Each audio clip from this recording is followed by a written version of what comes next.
जब मैं 4 साल का था तो मुझे लगता था कि मेरा अब्बू दुनिया के सबसे बेहतरीन इंसान है। जब 6 साल का हुआ तो मुझे यकीन था कि अब्बू सब कुछ जानते हैं, उन्हें हर चीज़ का इल्म है। जब 10 साल का हुआ तो मुझे लगता था कि अब्बू अच्छे तो हैं, बस ज़रा गुस्से के तेज हैं। जब 12 साल का हुआ तो सोचा शायद अब अब्बू पहले जैसे नहीं रहे। जब 14 साल का हुआ तो अब्बू मुझे अब बहुत पुराने ख्यालात के लगने लगे। जब 16 साल का हुआ तो सोचा अब्बू को आज के दौर का क्या पता, उन्हें कुछ भी इल्म नहीं। जब 18 साल का हुआ तो दिल में ख्याल आया अब्बू में अब बर्दाश्त बिल्कुल भी नहीं रही। और जब 20 साल का हुआ तो मुझे ये लगा कि अब्बू के साथ रहना मुश्किल तरीन काम है। और हैरत होती थी मुझे अम्मी पे कि अम्मी बेचारी कैसे निभाती रही।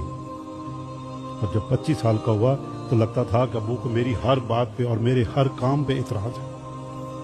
जब 30 साल का हुआ तो सोचा अब्बू के साथ इत्तफाक राय नामुमकिन है। शायद दादा जान को भी अब्बू से यही शिकायत रही होगी। फिर जब 40 साल का हुआ तो महसूस हुआ कि अब्बू ने हमारी परवरिश बहुत असूलों से की थी और मैं भी अपने बच्चों को अब ऐसा ही बनाना चाहता हूँ। जब 45 साल का हुआ तो बड़ा ताज्जुब हुआ कि अब्बू ने हम सबको कैसे संभाला था। जब 50 साल का हुआ तो सोचा बच्चों की तरबियत कितना मुश्किल काम है। पता नहीं अब्बू ने हमें बड़ा करते हुए कितनी मुश्किलें की हों, गुजरे होंगे, कितनी रातें जाग कर गुजारी होंगी।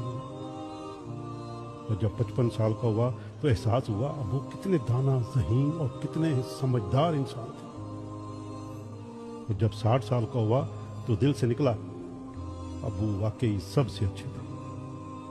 दोस्तों 56 साल लग गए लेकिन ज़िंदगी ने घुमा के वहीं ला खड़ा किया जहाँ से सफ़र शुरू हुआ था कि मेरे अब्बू सबसे बेहतरीन है।